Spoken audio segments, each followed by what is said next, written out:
வாங்க, நாம எல்லாம் எதால் ஆனவங்கன்னு என்னைக்காவது யோசிச்சிருக்கீங்களா? வெறும் செல்களோட ஒரு கூட்டமா? இல்லவே இல்ல, அதுக்கும் மேல ஒரு விஷயம் இருக்கு.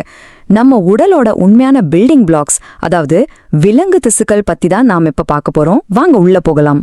சரி வாங்க, நம்ம உடலோட அமைப்பை புரிஞ்சுக்கிறதுக்கு ஒரு ரொம்ப சிம்பிளான கேள்வியிலிருந்து ஆரம்பிப்போம். கொஞ்சம் யோசிச்சு பாருங்களேன். எதை நம்மள வெறும் செல் குவியலா மட்டும் இல்லாம ஒரு முழு உருவமா வேலை செய்யற ஒரு மனுஷனா மாத்துது? எதை நம்ம எல்லாத்தையும் இப்படி ஒன்னா பிடிச்சு வச்சிருக்கு? அதுக்கான பதில் இங்கதான் இருக்கு.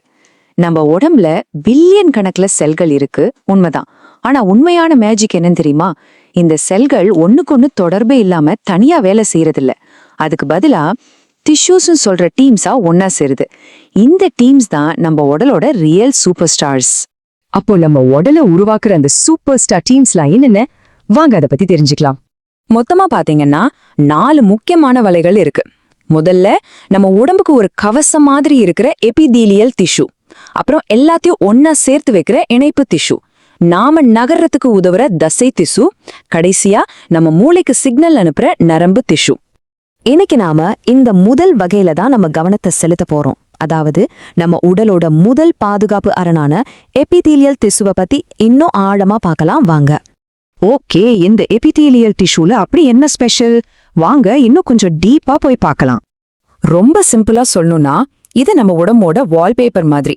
வெளியே நம்ம தோல்ல இருந்து உள்ள இருக்கிற உடுப்புகளை சுத்தி வரைக்கும் எல்லாத்தையும் ஒரு பாதுகாப்பு லேயர் மாதிரி இதுதான் மூடியிருக்கு. இதோட பிரதான வேலையே ஒரு தடைய உருவாக்குறது தான். இதோட சூப்பர் பவரே என்ன தெரியுமா? இதோட செல்ஸ் எல்லாம் ஒரு சிங்கிள் சுவரை கட்டினா எப்படி இருக்கும் அந்த மாதிரி கொஞ்சம் கூட கேப் இல்லாம ரொம்ப டைட்டா பேக் பண்ணிருக்கோம். இப்படி ரொம்ப நெருக்கமா இருக்கிறதுக்கு ஒரு முக்கியமான காரணம் இருக்கு. இது ஒரு ஹை செக்யூரிட்டி கோட்டை மாதிரி வேலை செய்யுது. எதுக்குன்னா பாக்டீரியா, வைரஸ்னே எந்த ஒரு தேவையில்லாத விருந்தாளியும் உள்ளே வராதபடிக்கு ஒரு செம்ம ஸ்ட்ராங்கான தடையை இது உருவாக்குது. இதுல இன்னும் சில இன்ட்ரெஸ்டிங்கான விஷயங்கள் இருக்கு பாருங்க. இது பேஸ்மெண்ட் மெம்பரேன்னு சொல்ற ஒரு ஃபவுண்டேஷன் மேலதான் கட்டப்பட்டிருக்கு. ஆச்சரியமான விஷயம் என்னன்னா, இதுக்கு நேரடியா ரத்த ஓட்டமே கிடையாது. ஆனா இதோட மிகப்பெரிய சக்தியே தன்னைத்தானே ரொம்ப வேகமா சரி செஞ்சுக்கிறது தான். அதனாலதான் பாருங்க, நம்ம தோல்ல சின்னதா ஒரு காயம் பட்டா கூட அது இவ்ளோ சீக்கிரமா குணமாகுது. சரி, இதோட அமைப்பு பத்தி பார்த்தாச்சு, சூப்பரா இருக்கு. ஆனா இது நாள் முழுக்க என்னென்ன வேலைகளை செய்யுதுன்னு தெரியுமா? அதோட வேலை பட்டியல் உண்மையிலே ரொம்ப ஆச்சரியமா இருக்கும். இது ஒரு மல்டி டாஸ்கர் மாதிரி.